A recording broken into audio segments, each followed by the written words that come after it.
timing couldn't be better. As the countdown expires, the buzzer beater, Josh Copeland, made the call. Josh, Welcome, that's a guys. mighty fine looking beard you got going on right there, buddy.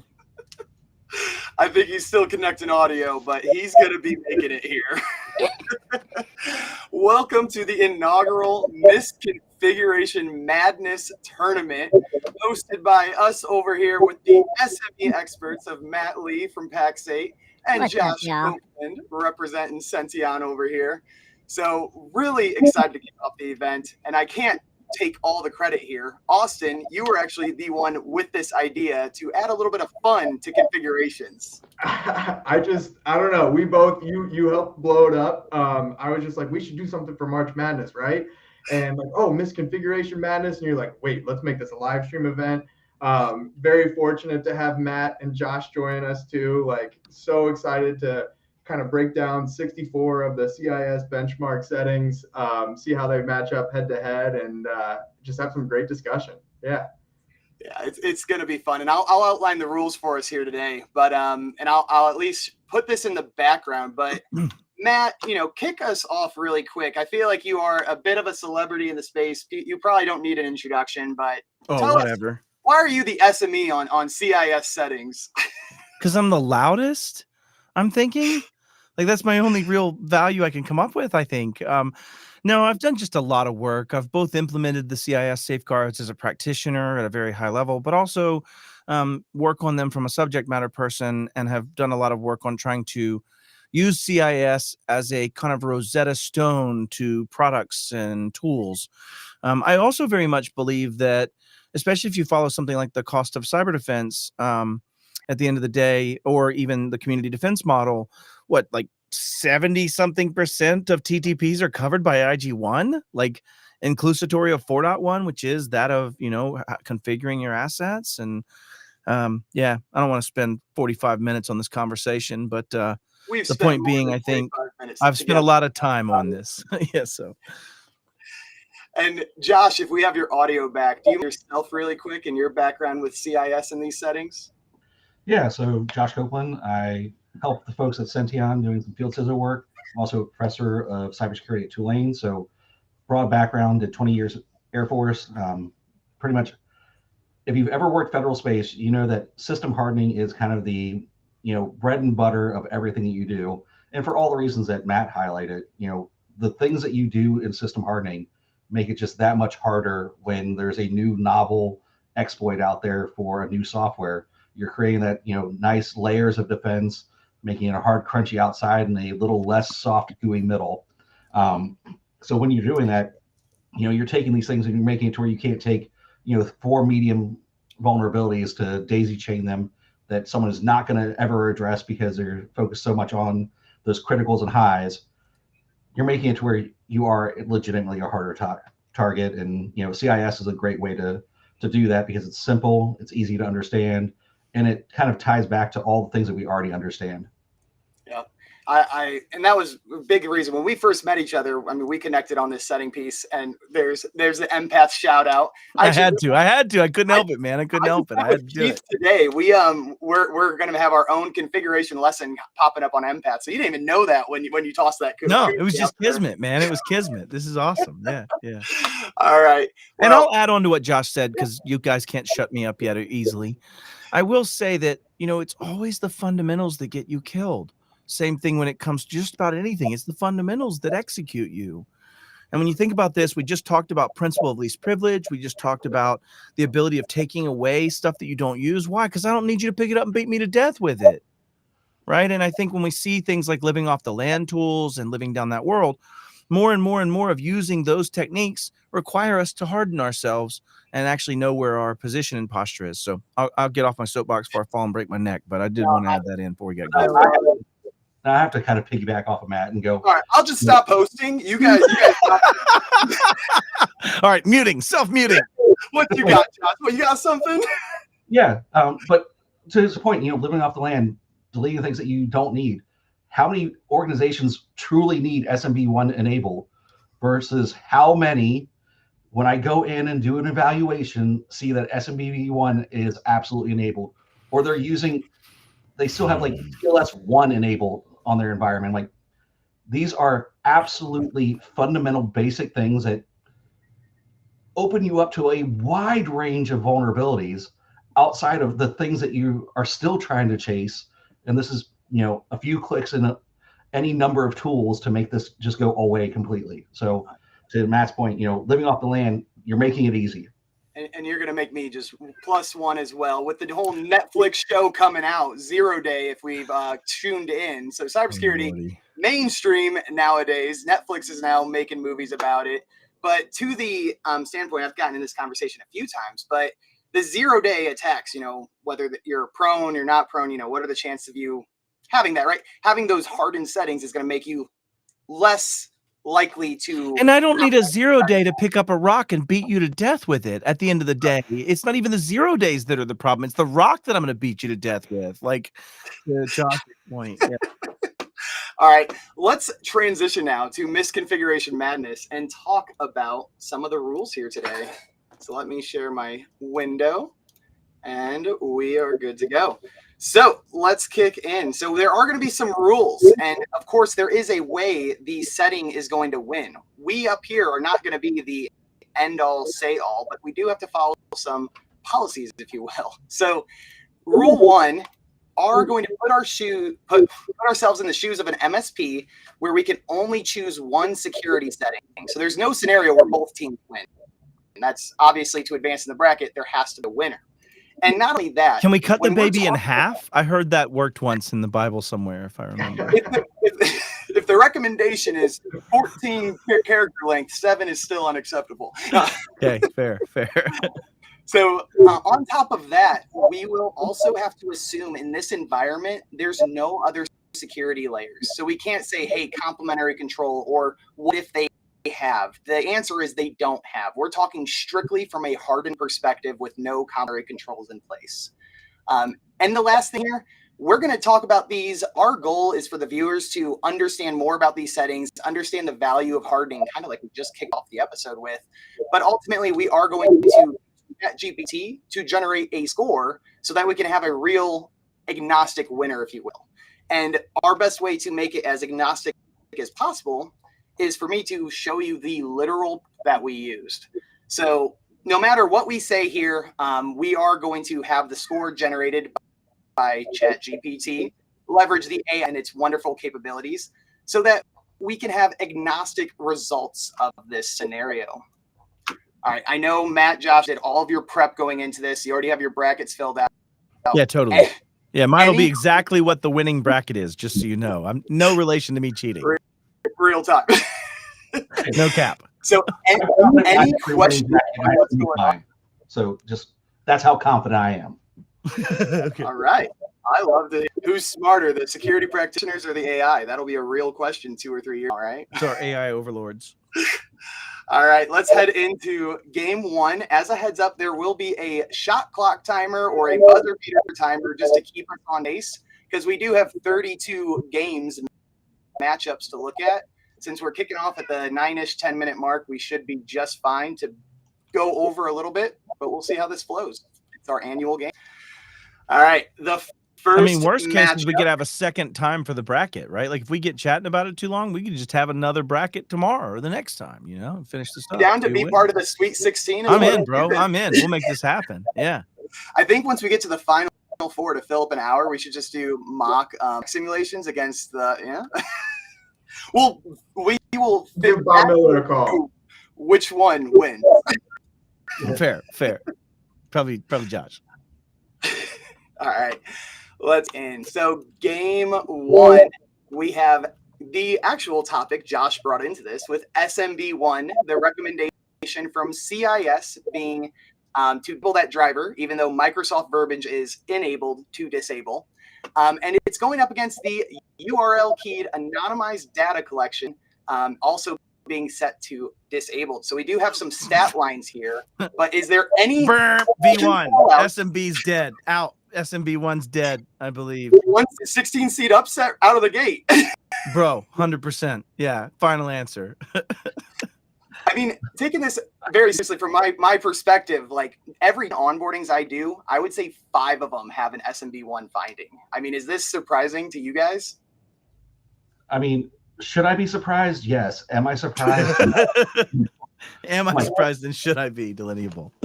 Like, the should is that unless you have extremely niche things that you're running some really old hardware, you should never have SMB1 enabled. So I should be 100% shocked that you have it. But my experience is no, it's everywhere. And what is I guess, for again a little bit of agnostic in the 3-second buzzer beater, we all choose SMB1, but what is an SMB1 exploit? Server message block. There you go. Sorry. And the winner is we do SMB have Walker. Yeah, I knew it. I called this stuff right, bro. Look at that. Man, I don't mess around. So I know we talk about the one seed. The one seed's always exciting, but can anyone take the wheel here and tell us what is anonymized data collection? I mean, the UR keyed specifically.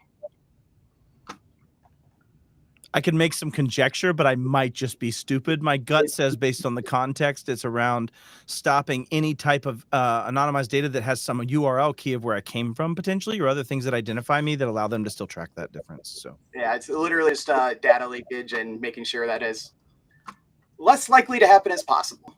Yeah. Okay. Browser telemetry, sending it back somewhere of what you did, and it's a good. You mean I might have just as much value out of knowing that you ship 10,000 MREs to a city than actually knowing that you're going to ship out a bunch of soldiers? It's blowing my mind right now. Metadata matters? No way, Joshua Copeland. I know, it's crazy talk. Sometimes context matters more than knowing the real thing. I'm like, it's nuts. It's nuts. All right, no surprise there, right? Right, Zach? Like, no, this was filled up in my bracket. No was going to be SMB1, especially with just the prevalence in today. Yeah. Awesome. Shouldn't Let's be, see what though. that game two, not game two, next game setup is. We got an audit pool setting. Audit security state change is set to only success. And then it's going up against enable predict network actions is set to enabled. Do not predict actions on any network. I believe you might have misstated that. It is set to include success, not only success. I just want to make sure that we're specific on the statement here in that title, right? Let's dive into that, because the other option is to include success and failure, or just failure. So I guess as a man that knows this too well, nerd. I'm asking you, Mr. CIS. Am I off? Maybe Josh. I'm messing with you, man. I'm messing with you. If it is set to include success, are we including anything outside of just success? My gut says yes. Like, to my understanding, yes. You include things that are other than success. Because the you want the failures to know somebody's hammering on the wall. So, like, oh man, Zach, I love you, buddy. I'm just teasing. We'll figure it out. You know what? For you guys watching at home, I'm gonna go look it up and make sure I'm 100% right before I complete this out. But well, I will say, you can double check CIS, but this is CIS because, again, to the rules of the games today, there's no. Oh, that's right. No compensating, no other definition. All right, fair. CIS does claim just success, and if this is set to just success, I guess I'm not positive if it is. Also, no worries. I created a sidebar that I didn't need to. I'd like to withdraw and pull my flag back on the challenge. I apologize. That's on me. That's on me. Right. We can get this game back. All right, we're good. Back to the challenge at hand.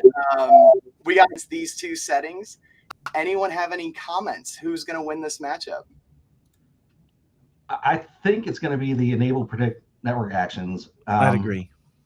Because it's all about prefetch data. It has to come from somewhere. It can trigger your DNS and HTTP requests that you might not necessarily require. So that's my thought. Yeah, I think there's an interesting part too, because the value of the second one, the predict network actions to enabled, is like do not protect, right? Or do not predict, which is to try to reduce that predictive aspect. I just don't think that one's going to be as big of a deal as the other one that's saying, hey, listen, I want to know when people like actually hook up and connect successfully. Guess what? Because that means a threat actor might be in. So right? That actually is my pushback here, because my money's on the former, the audit security. Yeah, but you might already know the scores. You're probably cheating from internal knowledge. Well, you just gave the example, because if someone changes it, that's probably a sign someone's already in. That sounds like higher risk to me.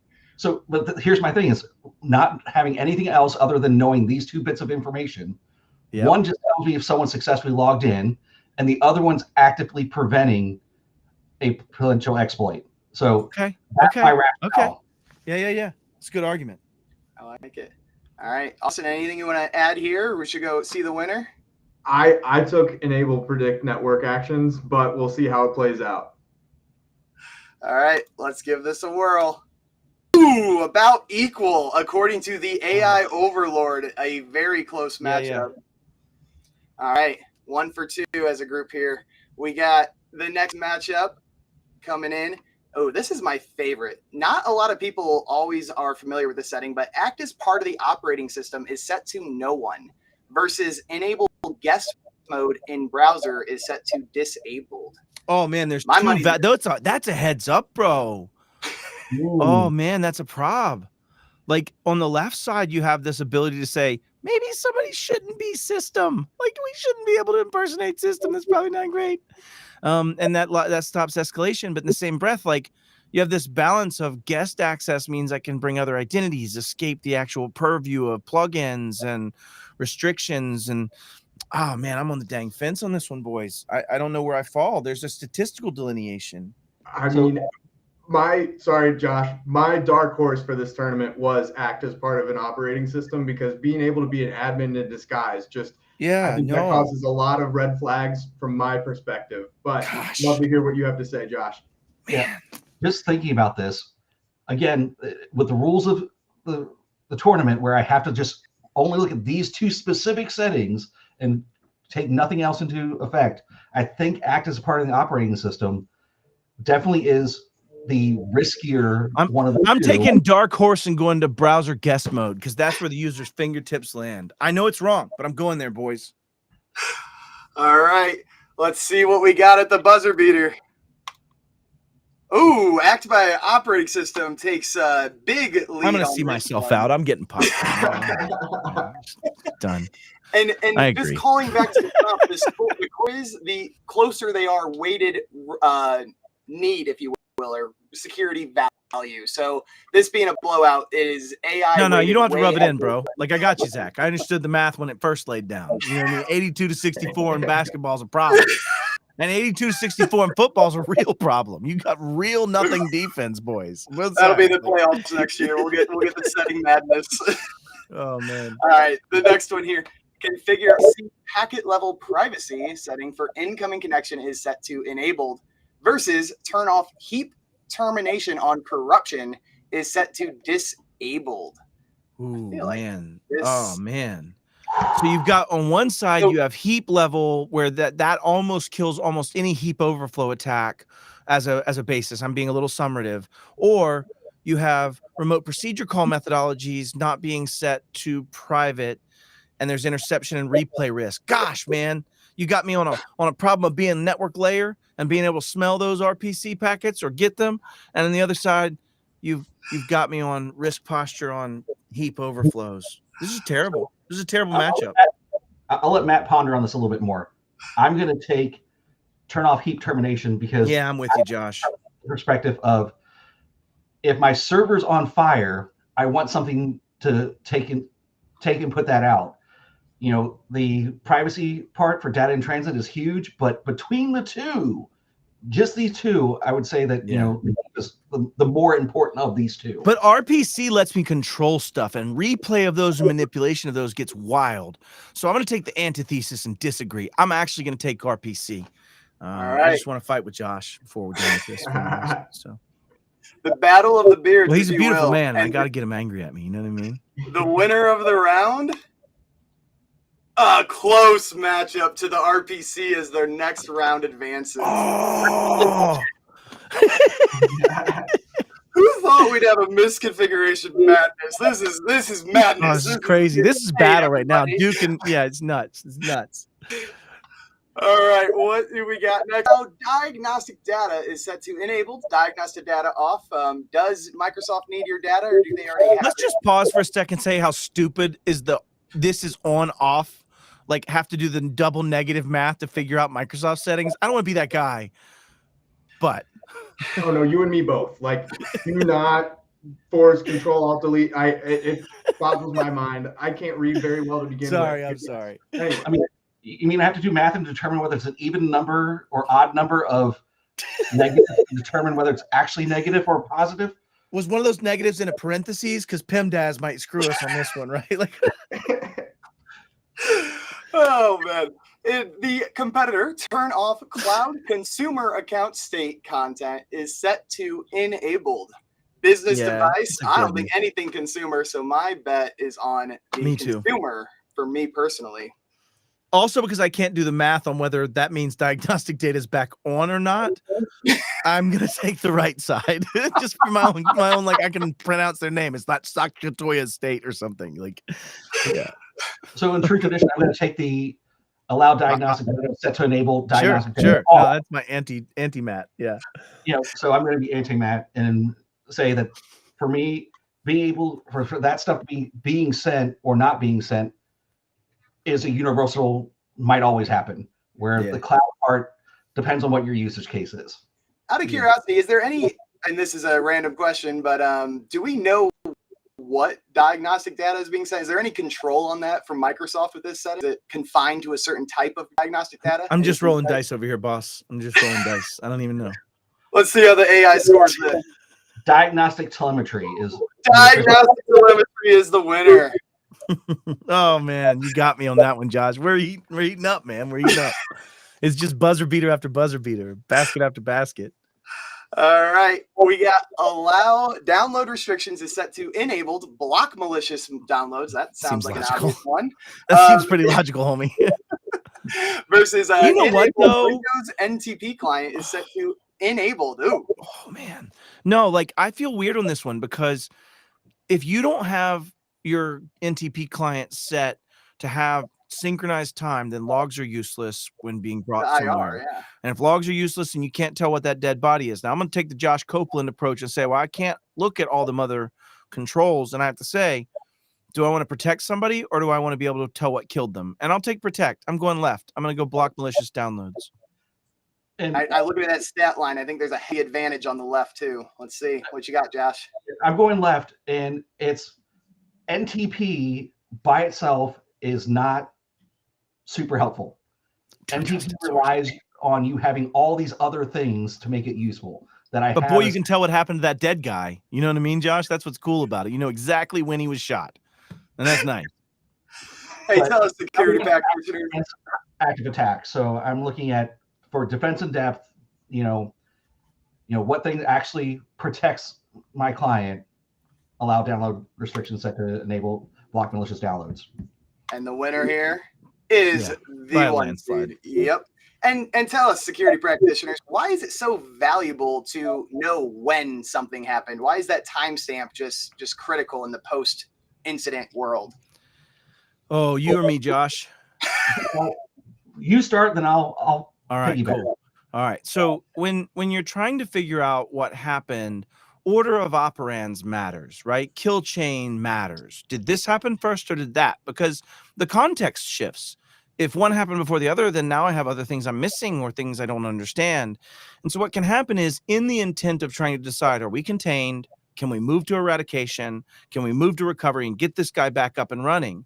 In that time, our people could be operators that are confused by the wrong timestamps and start making bad decisions and not really know what happened. So it comes down to that point, and Josh said it well in this last piece, which is, do I want to be able to protect, or do I want to kind of be able to say what happened and have things? NTP alone isn't going to save me, but it will help me know what happened to the dead bodies and know how to stop somebody else from spreading. Or did I actually evict that threat actor or not?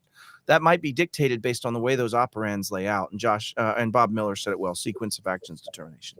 So I'm going to take a slightly different tack on it and go away from just the threat actor and determining what happened when, but your network time protocol is absolutely critical to your cryptography that you're working on. Oh, so you're using TLS, you're using any type of those things.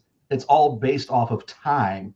So if you have the wrong time, you potentially break your ability to do access to applications, access to cryptography, because the time is wrong. Therefore, it can't do the proper math to sync your cryptography. It's almost like there should be a technique called time stomping or something. We almost just made something up together, Josh. This is amazing. Yeah. It's almost a nuance that nobody's ever talked about. It's time stomping. I digress. All right, let's see what the next matchup is. I feel so nerdy right now, just so y'all know. I don't want to like lie about it at all in any way in my heart. So. Brother, we are in here talking about CIS Benchmark. These aren't even the controls. We're talking about the you're not granular wrong. of the granular of configuring a Windows OS and browser settings mixed in here. All right. Disable I can't even talk. This is certificate transparency enforcement for a list of URLs is set to disable, which is a double negative. Minimize the number of simultaneous connections to the internet or a Windows domain is set to enabled, which I will note from experience. This one has caused some of our partners disruption. So I'll go first, and I'll say that I will go with the disable certificate transparency enforcement. And my rationale on this is it doesn't matter as much how many connections I have. It matters where those connections are to. It's one of those things where if I can't verify where I'm connecting to, and that's what that whole certificate process is about, is making sure the thing I'm connecting to is the thing that it says it is, and you have that certificate trust chain. You know, if I have 15 things I'm connecting to and I limit it down to 5, if they're all bad things, that doesn't matter. Yeah, I'm with Josh on this, 100%.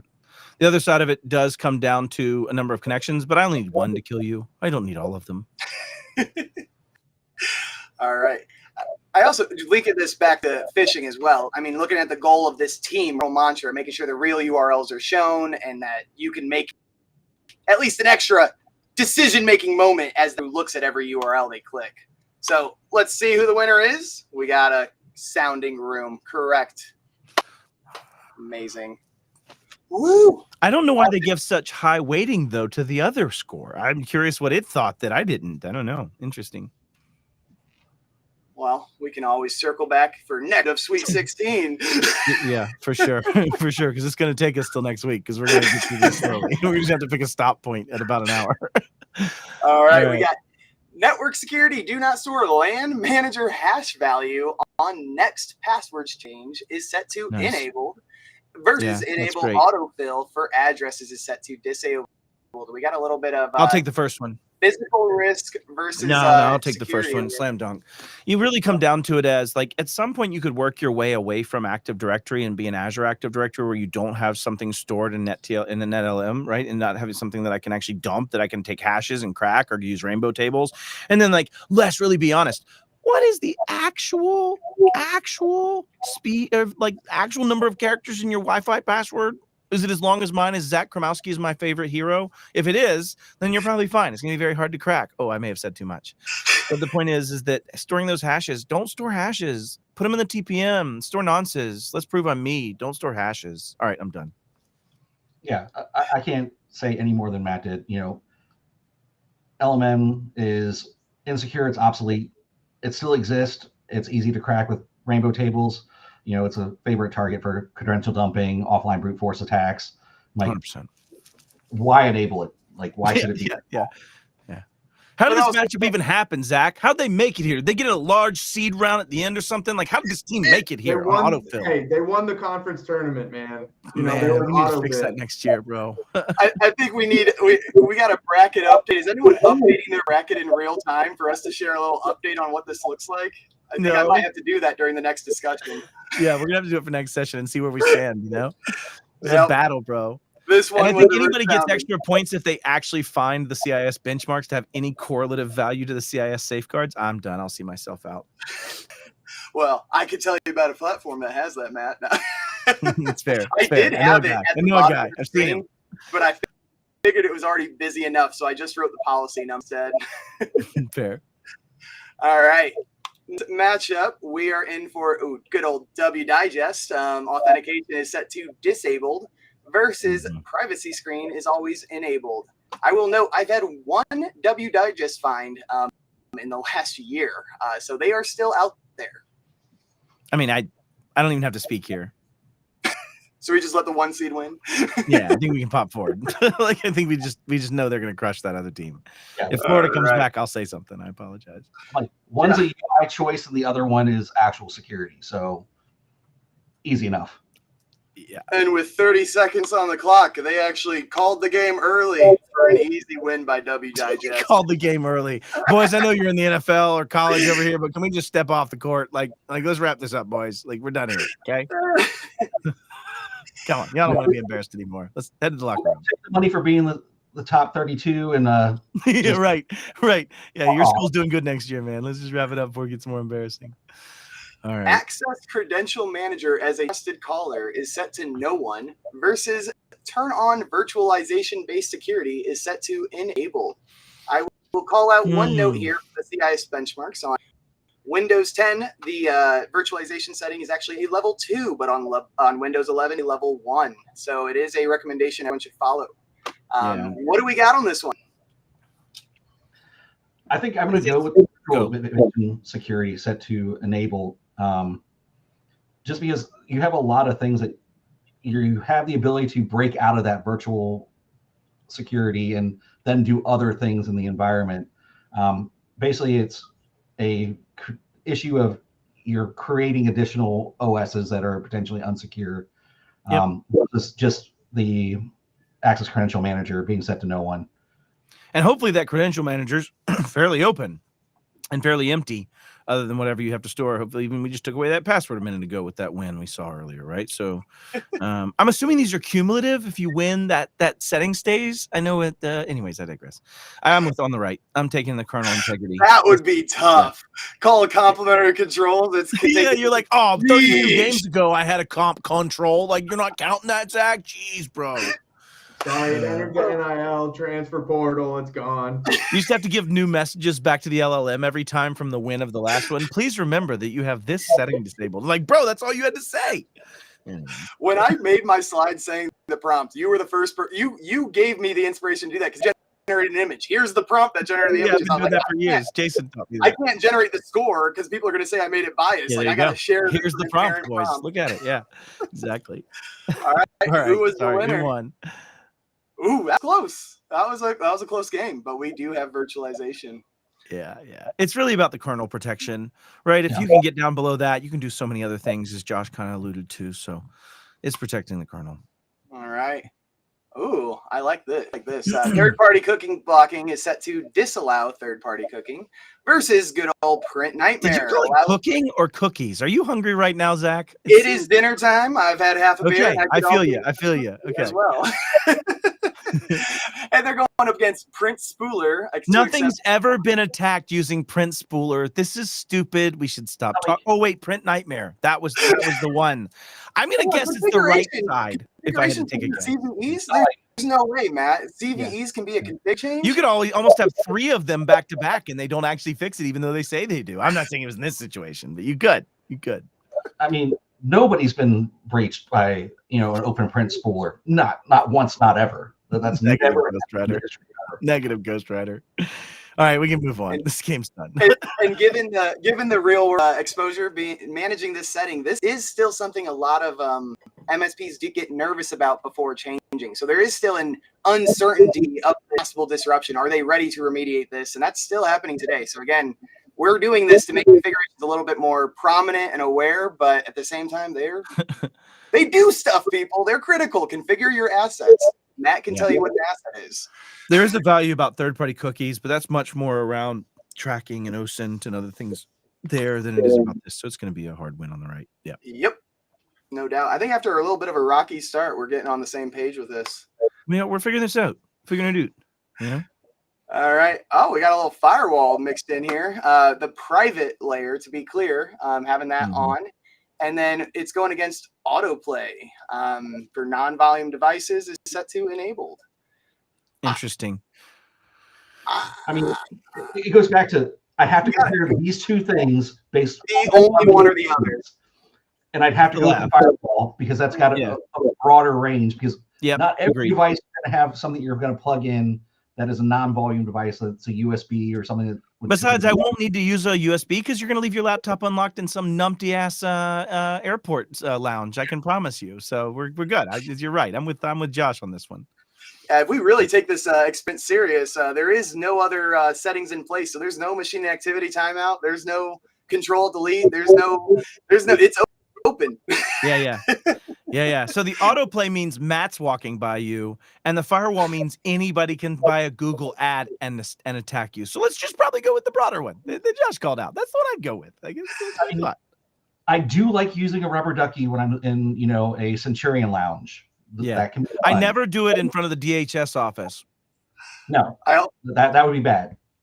I also like calling out because sometimes the winner is chosen a little preemptive. So here you go, Ray. Right at the buzzer beater. Boom. There's the score. Yeah, that's a big beat. That's a big one. I go home, disable autoplay. And to add to that, which I wasn't going to muddy this up, autoplay is disabled on most Windows systems by default now anyway. You already have an aspect of, I had to turn it on to demonstrate autoplay attacks the other day. And so I think there's an interesting part where I would say we're probably fine there. Hey, let's make it even muddier. Anyone have opinions on the difference? Because everything that is not configured still has a behavior associated with not configured.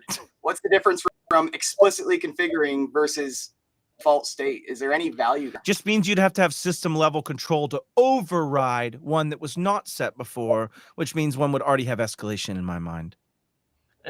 To my point, my thought on that is explicitly doing it means that you should, at least in theory, have a mechanism that if it has been changed, to put it back, and maybe you have a log that indicates that who changed it, and you might be able to figure out a timeline based on that and kind of narrow. Only if you have NTP.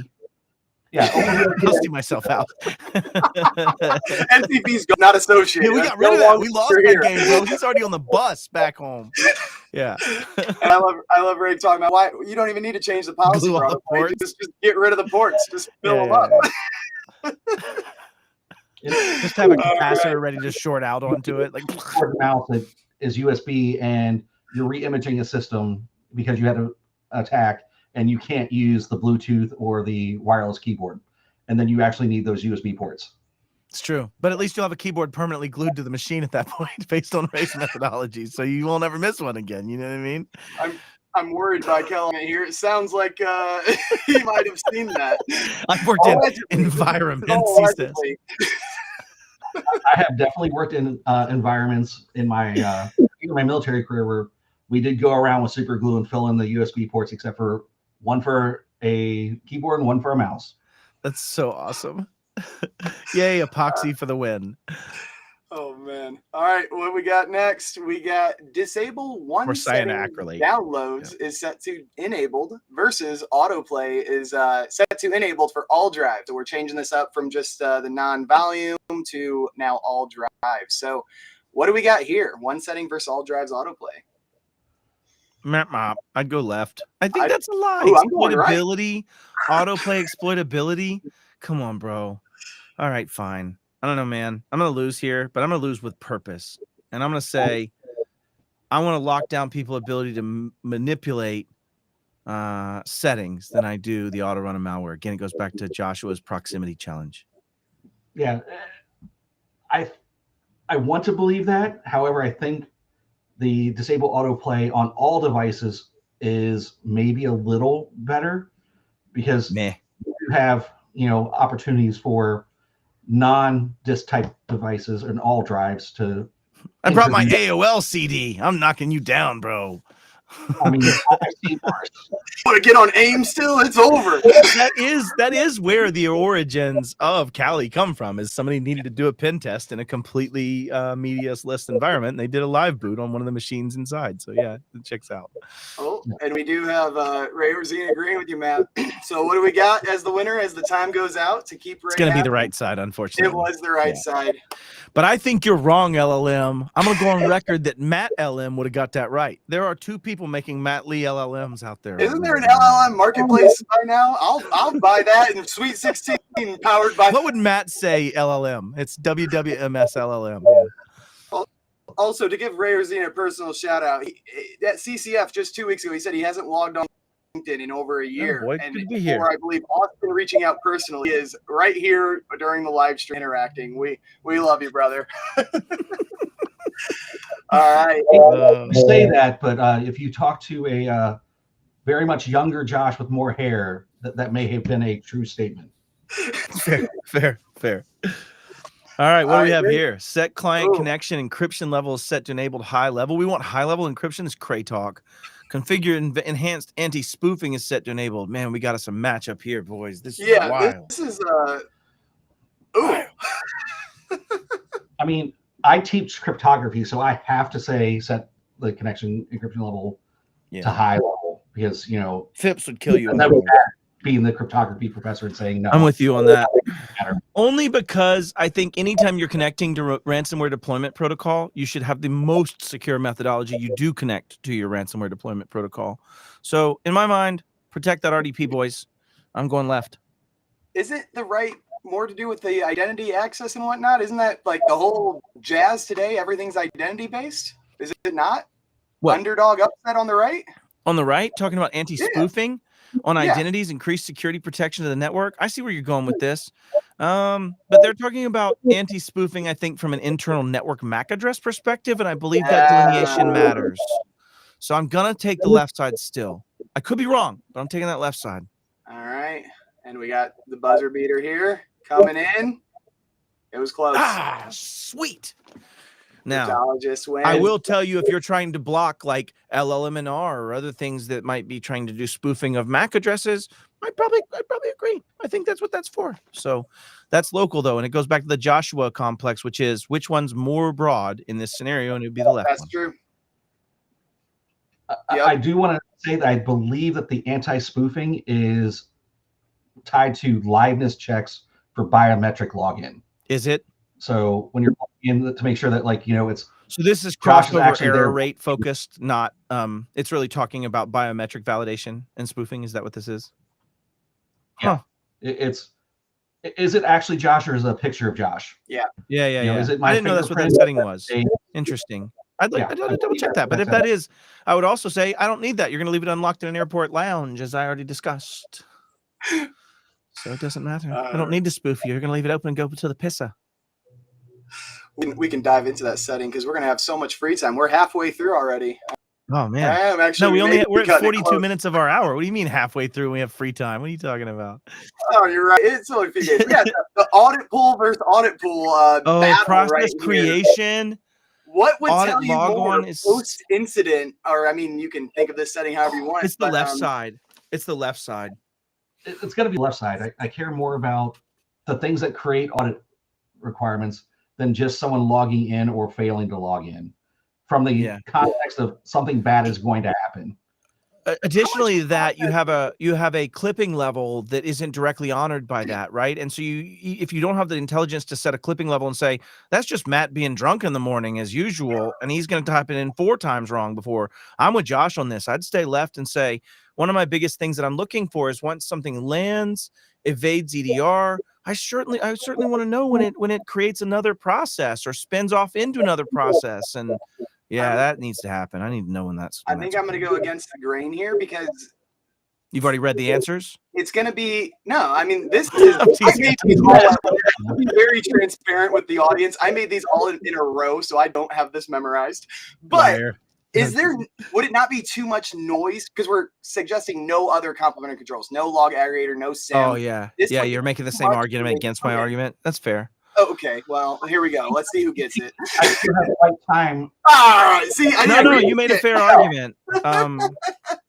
I got lost in those beautiful eyes of data and didn't remember they have no data aggregation capabilities. It just got me again. It got me again. You tossed EDR to the conversation. This is a config webinar, man. What are you doing? Yeah, I know. I'm still going with audit process creation because even if I don't have NTP, the time is still consistent across the device.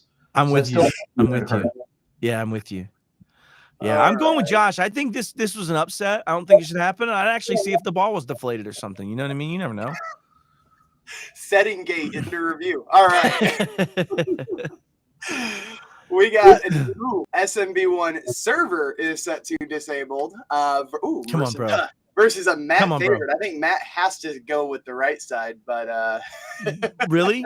You're not wrong. You're not wrong. I mean, you see it in the comments. I understand. Right. Are you allowed but the problem is that I am more likely to probably beat you to death with an exposed SMB V1 when I land lateral. I don't know. I'm taking it. I'm going to the right. And Ray, I always lock your devices when I'm around too. So He's scaring everyone in the audience, man. Everyone's locking their computers as we're watching this. you'll go Audio right. You're right. only. I can't not go right. Or fewer seconds, but not zero, which means it just can't be infinite. And I like that. That has an immediate value. The problem is the left one's going to win because everything we know in our world is very, very, very old school network centric. Of everything's going to be lateralization and everything that I love it so much, and everything's going to be. I don't agree with this, but I know it's going to win because the LLM's conditioned with the stupid failures of the past, not the future where we live. So I'm going to leave it that way. I also love Josh real time while on the live stream. Oh man, I hate this question. I know what's going to happen. The right side's going to lose, but it should win. And the buzzer And beater. call this session hijacking. It's not session hijacking when I take your whole laptop and walk out. It's whole laptop hijacking. Ray, audience, man. Initially, they were all here for Matt, but Josh is making some points here. Heck yeah. All right. Very much SMB, obvious exposure needs to be taken care of. Only can choose one. All right. And to be fair, anywhere I'm on that airport wireless, if I have that SMB1 open, I'll probably just do some things against SMB1 server there, right? And get hashes, things like that. I think I already know where Josh is going here, but password manager is explicitly configured versus encryption Oracle remediation is set to enabled force updated clients. One shout out here to not really shout out, but one call out rather. Look at how the setting is recommended via CIS. Password man explicitly configured. It doesn't say disabled. And I want to note that. Do you know why? Do you know why? I don't know why. You want to tell me why? Do you know why? Okay, Cisco, Talos, read the write-up, right? Like the point is that they don't know where the password should be stored. And this is more about saying, I know where the passwords should be stored. I will configure it as off because they're going to be using a password manager, or I will configure it as on because they will be using this password manager. And if you're not configuring one of them, you're a numpty. Yeah. All right, what's our choices? I'll go left. I'm going right. Oracle encryption remediation. I'm the cryptography professor. Got to go cryptography. Patch or die. Hey, this will be convenient. I'll store my password for work in my personal Gmail account that you didn't stop me from. But this is super dope. It makes it easy. And with the buzzer beater. It's going to be the right side, but I hate it for it. It was the right side. I mean, what? I hear what you're saying. I know. I don't know. It's, of course. Oh, I got both. I'm not angry with this outcome. I just don't like it. Yeah. I'm glad that it was as close as it was. I'll put it that way. Yeah, this both of them knew they had to go to the basket hard, and they had to go hard in the paint to try to win, and they just couldn't. You know what I mean? I should have put the bracket numbers on the slide. We'll be pulling up the bracket after this, but it was a random order of the settings, and it'd be funny. All right. Enable or disable spell checking web service is set to disable. Hey, Goggle's great. It's great. Goggle's great. Actually, when Goggle knows what you're typing to tell you, it's yeah. Require site isolation for every site is. That's set pretty to dope. enable. I go right, hardcore right. Easy. Yeah, right all the way. Yeah. Typo squatting is one thing, but if I'm not isolating the browser, it doesn't matter anyway. Right. Yeah. And browser isolation and tab isolation helps limit browser level context abuse from things there. So I like, the cross-site scripting call out, right? So I think there. And for the audience, or anyone not, these are all settings you can do today. No third-party tool needed. You can configure it yourself. You can walk away here with a much more. Just bring your chalkboard and your abacus so you can count the double negatives, triple negatives, quadruple negatives, quintuple negatives. Or you can have Sension Goggle play negatives. the green one.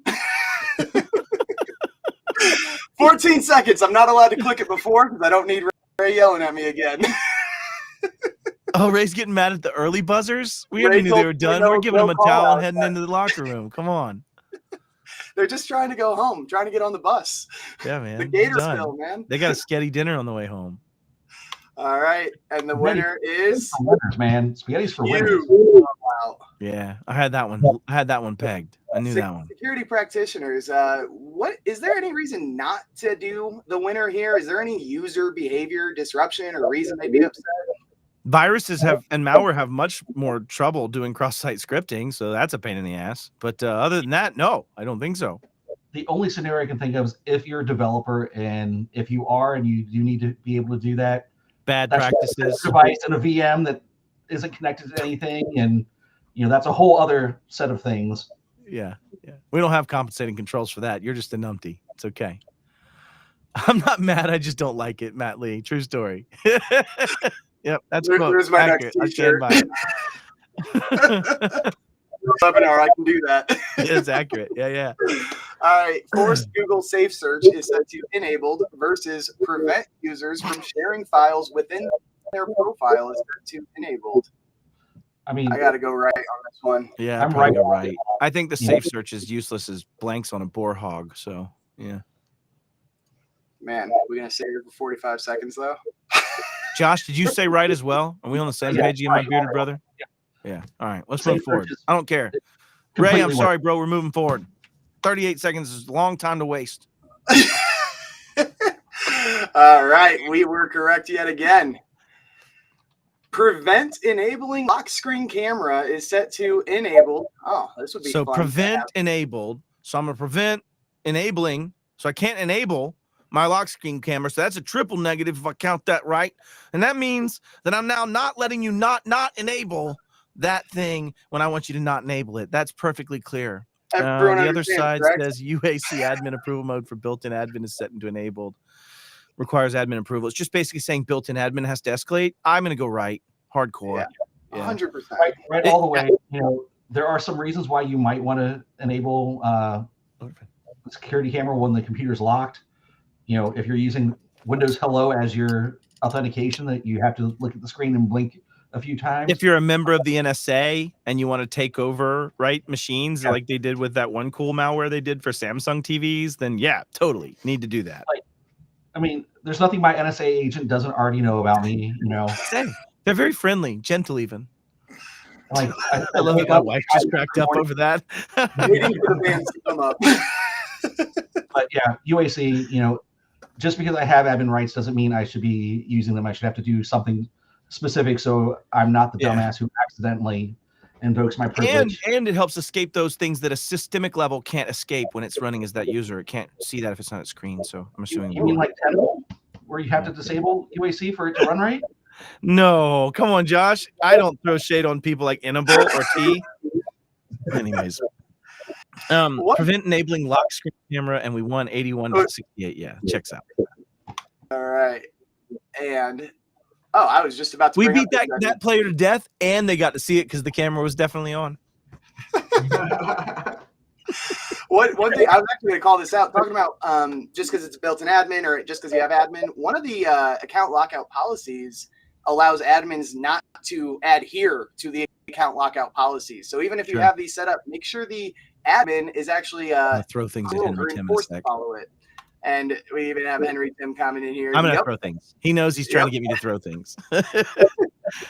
This is how you get ants. So the left side over here says lockout is at least 5 or less, and the right side Windows Firewall, public firewall set to on.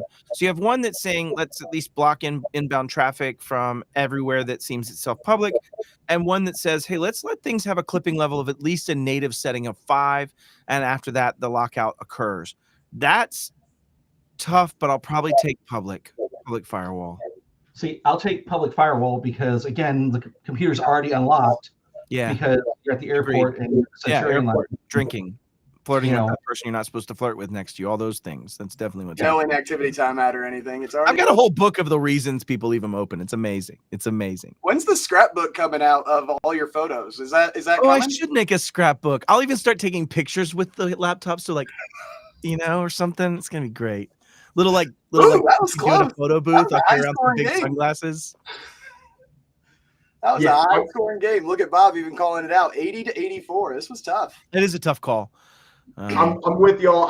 I thought Wright was gonna win, but I do like the fact that if there's a brute force attack, attempt, at least you'll get that trigger. You'll get that alert. With the 5 attempts or less. I don't know. It was. Austin. I hate saying this, bro, but I don't know, man, because you're not going to get that alert because there are no compensating controls. Ain't nobody looking at it, right? This thing's just chilling out there in the cold. So the fault is the accounts unlock themselves after a period of time anyway. So yeah, it's cool. It's cool. Yeah, I'm good. I'll take the firewall. We haven't set the 15-minute Yeah. Wait Yep. 50 minutes. This is actually a really good conversation because this one policy on the left is effectively effective list without the other literal like settings that tie together in the other AL things. Yeah. That's a good call out. All right. You're a nerd. You just called out ALP. Is that admin Sorry. log on protection? It's an acronym. Account. Yeah. All right. Enable insecure guest logon is set to disabled because that's a great I'm way going to to say enable that. that disablement, my man, and it's And going to be then we secure got because it's not insecure any longer. Yeah.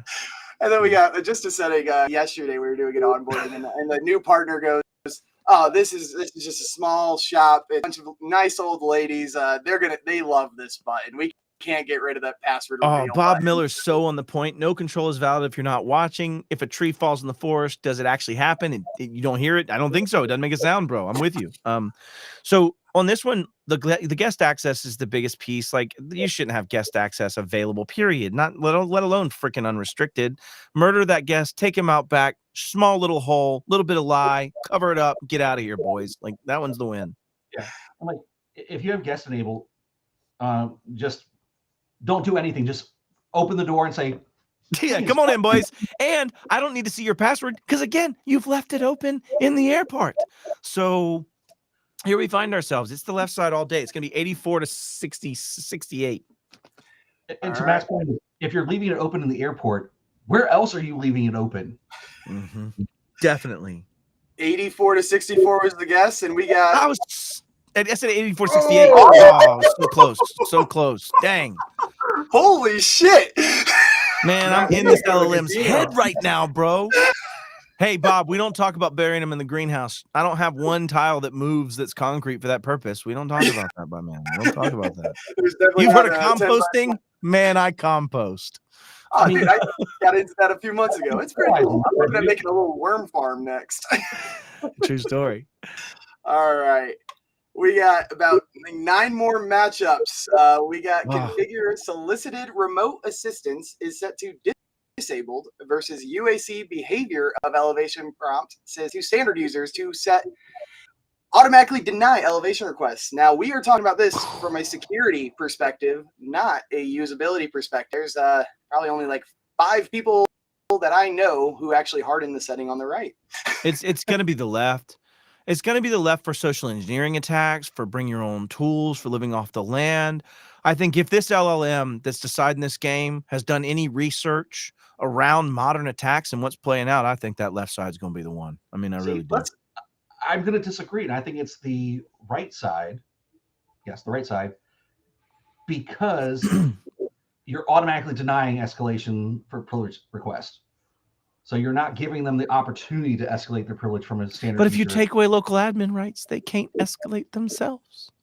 Oh, wait, we don't have compensating controls. We don't have compensating controls.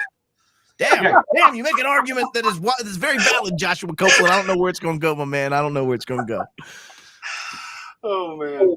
So I just don't know. I'm going to throw my heart in on the left side, though, because I just think that I can reach out and touch you from anywhere there. And on the right side, I've got to get on you already. And then I'm already going to be there, girl. So it's the left side. Ooh, it was you got it wrong. You got it wrong. And I could have gone either way, but I went that way. Just let's do a quick education here on this solicited remote assistance. Is this effectively Microsoft's version of RMM, remote access? Yeah. It's built in as remote support. It's already enabled. It's got capabilities of being deployed as part of Intune's enhanced package. And you already see an overarching aspect of people starting to say, no, I'm not using Screen Connect. Don't let it run. I'm not using log me in 123. Don't let it run. And so now you have this native tool that's laying there. And again, I'll reference you back. My granddad always told me, don't jump me in a rock pile because I'll sure as hell pick up a rock. And that there is a rock. And I can just pick it up and hit you with it. And so it's one of those things where it's taking an extra stance in your 2.x capabilities and really talking about, do I use this product or not? Anyways. Love it. These are good awareness things. And thanks, Bob, for appreciating this. This is entertaining, man. I got myself out here because this was Austin's idea. We've been working our ass off for the last week to put this together. So this is fun. It was a bit of a grind to pull off in time because it was last minute of an idea. I'm glad I didn't get to see any of these and research them either. This is just a blast. That was part of the plan. Wait, we were supposed to research these first? Well, you could have seen the bracket. The bracket was available to everyone to make. Jack, I'm going to tell you, I prepare my slides for stage with Jason Slagle sitting in the room beside the stage 7 minutes before. So, like, that's my level of time-based preparation in general. I wouldn't change that here. The webinar series for, I think, Chrome hardening with us, and you were just like, I didn't look at a single one of these slides. What were we doing today? And I was like, dude, this is my season fucking opener. All God's children got You rocked it. You rocked it. You always do. All right, we got to finish up the matchups. Audit user account management is set to success and failure versus good old NTLM v2, making sure, again, to also refuse LM and NTLM because there is a setting that only is send NTLM v2 responses only, but not refuse. It's right all day long. You know, why are you still using unsecure legacy protocols that you shouldn't have? Yes, auditing is great, but to Bob's point, if no one's watching it, what does it matter? Exactly. All right. I'll add color to this too in saying that, like, at the end of the day, NTLM v2 and refusing legacy protocols, for me, if I was tackling this from a reasonableness perspective, I sure would beat you to death in court with that, right? Like, you mean tell me you don't care enough that you've even done a single cursory aspect to remove something that hadn't been used for how many years? No, explain to me. How many years ago did you stop using this? You don't even know? How do you not even know? It says use secure configuration protocols, and 4.1 also takes a further extensibility to say that you need to show me how you've configured those things. And I don't see any evidence that you've done any research at all. I mean, I would just beat you to death right there if I could on that one. So I'm going to say it's just that evidence of failure because you don't care. So hard right, like Bob said. Hard right is correct. And good call out there, right? It's how you configure it and what you're doing to prove you're configuring it. This does come directly from a PDF, Excel sheet, whatever you want to download from CIS to tell you what to do. We're not up here making up settings and debating over our opinions. These are already documented and free to download and free to implement manually. I don't know what Steven's calling out about my RSA thing. I saw a vlog that might say differently, Matt Lee. I wonder what he means by that. Preparation a little bit. Oh, yeah. Okay, fine. But that one's not fair. RSA's RSA, bro. And they are really, really big sticklers. They've already emailed me 12 times this week. So, like, I got to get it done. But, yeah. To be fair. Touche. No, touche, Stephen Kellogg. You ain't wrong. And you know what? This is a good point. Oh, Bob, don't you do that to me, Bob. Don't you do that. Not enough time? We're already 2 minutes over. Not enough time to do it? Do that. Keep it going. Kerberos. Oh, no. Do we have two one seats going against each other? Oh, man. These are two of my encryption types allowed for Kerberos is set correctly versus disable SMB server is set to disabled. So one, I have SMB enabled. And the other one, I'm allowing bad encryption methods. Any encryption. Ooh. It's bad because you have Felina on the right? Like at the end of the day, me trying to trick you into sending me a hash by asking you to connect to a poisoned SMB server. And you have weak encryption downgrades and attacks against Kerberos on the left. This is a virtual just slugfest. This is going to be like, I bet this is an 88. We could cross 100 scores, boys. Maybe not because LLMs probably did it on a 1 to 100 methodology and wouldn't have delineated from that in their Python scripting. But if not for that, this thing could go in the hundreds, boys. Hundreds. It could have went to overtime. I have to go encryption because I'm the cryptography. I can't even call it. I'm going to sit here and just scream to the last second. I'm not even going to put in a vote. But I'm so mad that anybody would have disable SMB server set to disabled, which means you're enabling SMB server. Yeah. No doubt. I mean, I'm just in trouble here. I'm going to say left. Last time. Yes. It is. How did this go this way? I would say. Okay, I'm done. The score. I'm just done. A 1 point difference.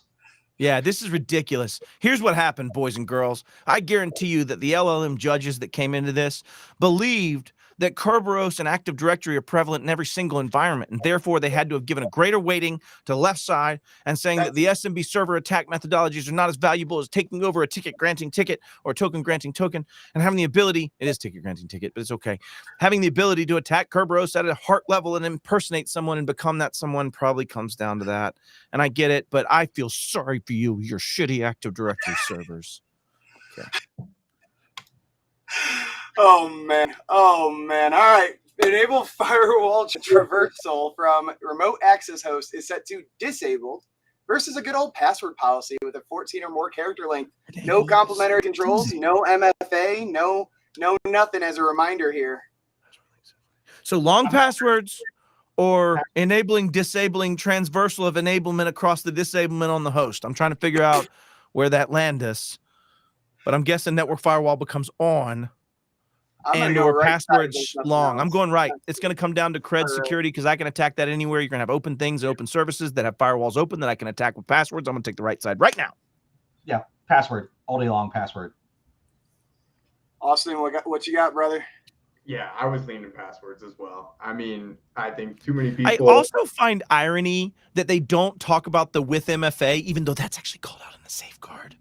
But only on this part, right? Like they don't get into that, but I understand why. It's a setting level challenge, but just frustrates me. I think the description when you download the PDF might mention that, but that doesn't change the result of what is deemed compliant. It's funny how people read part of something and get shot and go, "You didn't tell me you couldn't be shot in the head with a bulletproof vest on."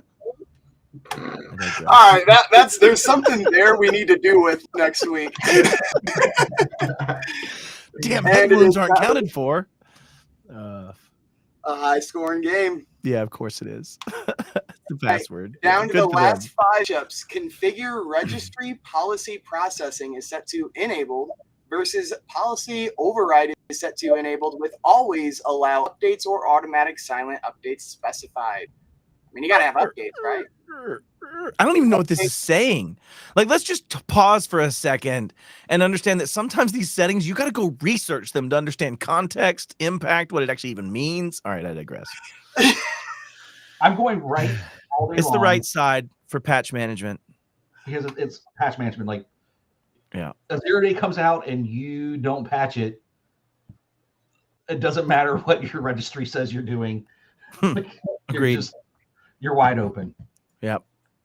I'm going right. We can skip the buzzer on this one.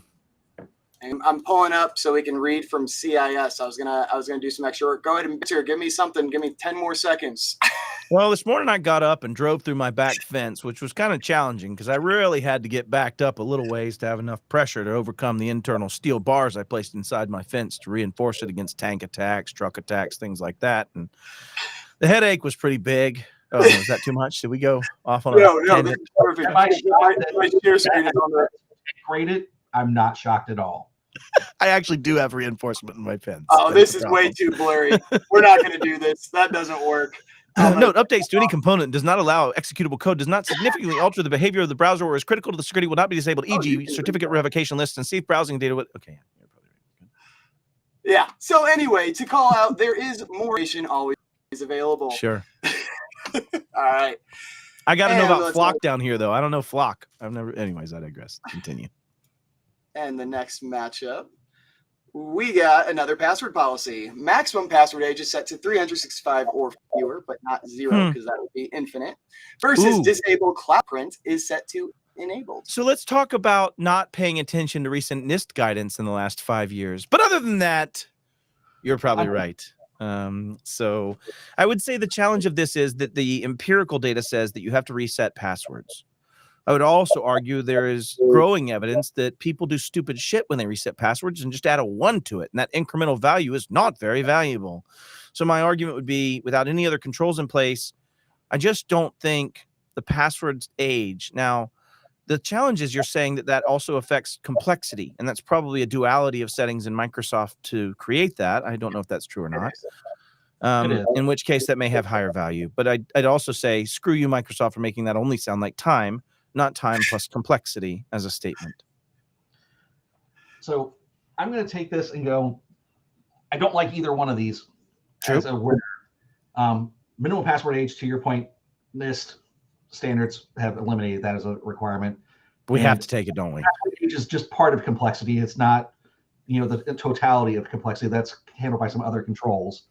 But disabling cloud print, that is a particularly, to your point, the wireless network out in an airport that you're on because you're sitting at the Centurion Lounge, printing stuff out there that happens, and people don't necessarily realize what they're connecting to because they just see a printer as a printer and don't necessarily view a printer as a threat vector.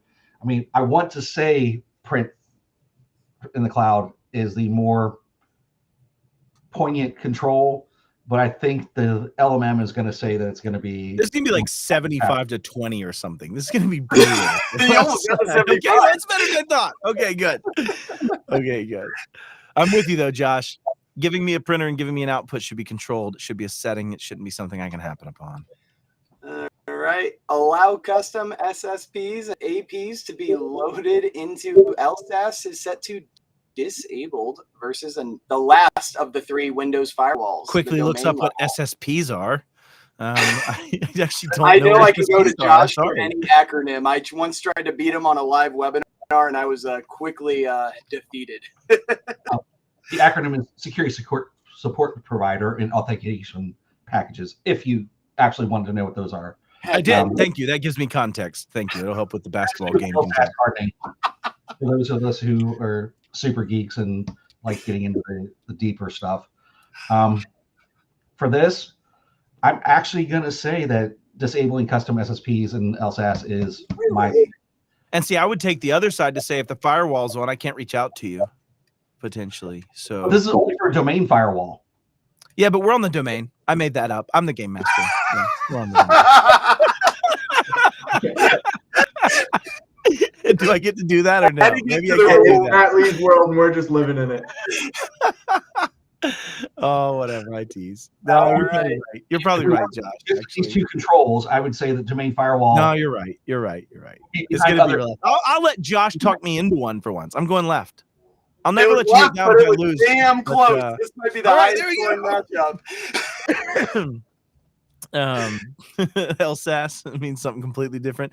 Is that like swamp ass or is that different with LSAS? I'm not sure what that is in Louisiana, but I'm up in North Louisiana, and I do agree with you that it does mean something different probably throughout the entire state than what. okay. All right, cool. I'm Matt, from have you LA, Louisiana? Lower Alabama, technically. I mean, Almost all of us, if you include Lower Alabama, all of us have lived in Louisiana in this room. yeah. I almost went to jail in Louisiana more than once. That counts. Yeah, yeah, gotta count for something. Thanks, Ray Palace. That's for a different webinar. Okay, yeah, we'll have to talk about diamond trading in the Deep South. Matt, what if I toss you some Mardi Gras beads? Anything good? Yeah, those are nice, man. Those are nice. I put them on my desk. Oh, that's awesome, man. I one time carried a bag of beads. It actually wasn't Mardi Gras. I was down there for what's it in Tampa? What's it called down there? Gasparilla. Gasparilla. I carried a 35-pound bag of beads 7 miles because I didn't know taxis weren't available when everybody left Gasparilla. There was no such thing as taxis or Ubers. So I walked 6.5 miles or something to my hotel. It was great. And I was a fat boy back then. It was a big old boy walking. I mean, it was a problem. Oh man. Block Microsoft accounts is set to users can't add or log on with Microsoft accounts. Huge. And we are going against another UAC setting. Also, shout out. I believe there's 9 different settings that relate to UAC. So remember, configure everything. Don't just do these. Detect application installations and prompt for elevation. We're going right. Yeah, we're going right. But in my mind, I think there's an interesting argument here because as we become less and less Active Directory controlled, and as we become less and less sensitive information on the machines, then it's really about the account level access to the other tokens and the other things in the system that allow me on that machine. And I really want to steal tokens and things from people in sessions. And so I think right wins because of the impact of UAC installation of applications, like things like me adding in Screen Connect or something. But in my heart, I want to say in the future that left side probably has a pretty big impact too, of being able to log into a machine with a device, with a account you bring to then do stuff Yep. with it. And I actually have a Personal specific Microsoft vulnerability that I found that abused this methodology that was fixed in the Microsoft Partner Center like 5 years ago. So I know it's possible to abuse these things 4 years ago. Yeah, Buzzer beater, what you got? I have to agree with Matt. I think today UAC, talk to me in 5 years, and it might be the Holy crap! I think there Oh, might have okay. been a. Okay, Sorry, I okay, man, clicked you got the me left excited there for a side second, bro. I was of the like, how camera. did it get it right? Yeah, I messed that up. Okay, all right, cool. Okay, I clicked the go back and we were anyway. It's fine. We were right. UAC all right, good. You shocked me there, man. I was shocked hard. would have been a hell of an upset. Yeah. All right, we got last 2 games. Do not show feedback notifications is set to enabled. One of the ways my grandma's home device became compromised. Allow or deny audio captured is set to disabled. What we got here? Well, it depends where we're at. Are we in a skiff? Yeah. I think Okay. this is very context. That's a tough one, man. I would probably have to be pressed to say, because of the values down below with a low averaging and with mediums based on that. Always upset. But if I've somebody's already trying to get my audio, I'm in deeper problems. And I don't think any of these one single controls are going to save me. I think for the purposes of this, they're going to say allow audio capture, just because there's so much you can do with that from a Exfil. additional, side for, spoofing voices for vishing and stuff like that. But I do think the other one is probably a bit more end user focused. Time to break out the super glue. It's called a callback, everybody. This is a comedy show. Super glue solve. Where's that audio hole? And what we got? Oh, We yeah, do have that checks audio. out. Aspect Josh, of you and I were low- on that low one. We would have loved quality. for that lower team to win, but we knew in our hearts it just wasn't going to happen, And the final matchup of the round of 64. You ended right here with enabled structure exception, hop, instead of allow log on locally as restricted administrators only. That's right. Wait a minute. You got to have a matchup. Wait a minute. Hold on. You mean you're saying to me that I need me a local admin on my machine in order to sign in to this particular thing when that setting's set? Because I sure would like to take away local admins rights. Is that what I'm understanding here or misunderstanding that sitch? No, That's for servers, right? That's got to be a server control, because that's a server. You should be logging into a server with non-admin rights. Yeah, totally. I'm with you. Then slam dunk. I think it's the right side. Yeah. If we're making the assumption that this is absolutely servers and not It has to be. Yeah, it's gotta be. IHOP sounds Right. good. Yeah, this is servers. I'm ready for some IHOP, actually. Give me some pancakes, a little bit of bacon.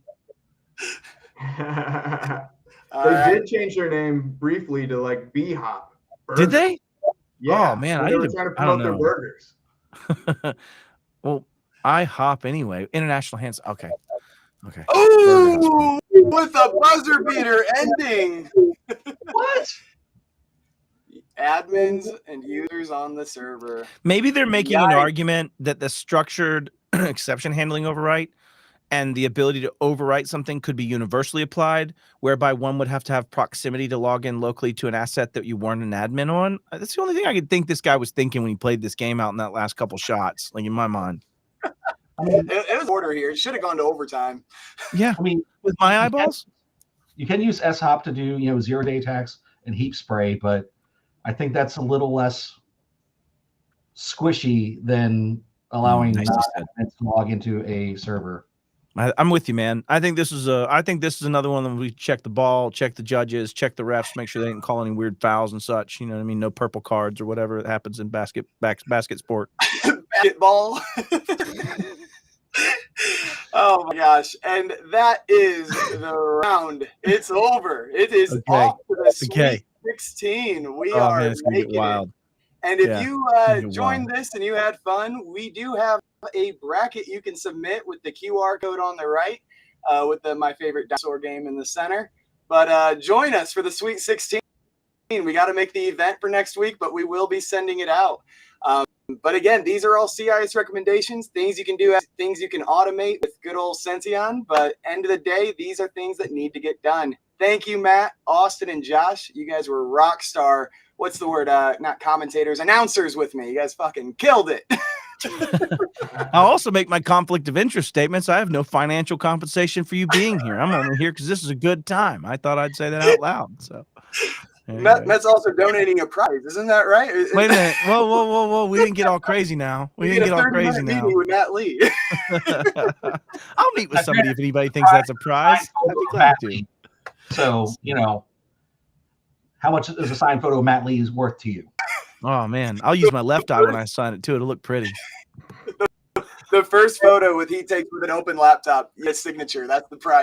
Oh, I'll Everybody. do that. I will sign any unlocked laptop picture, 100%. All right, that's getting posted. It's going in the books.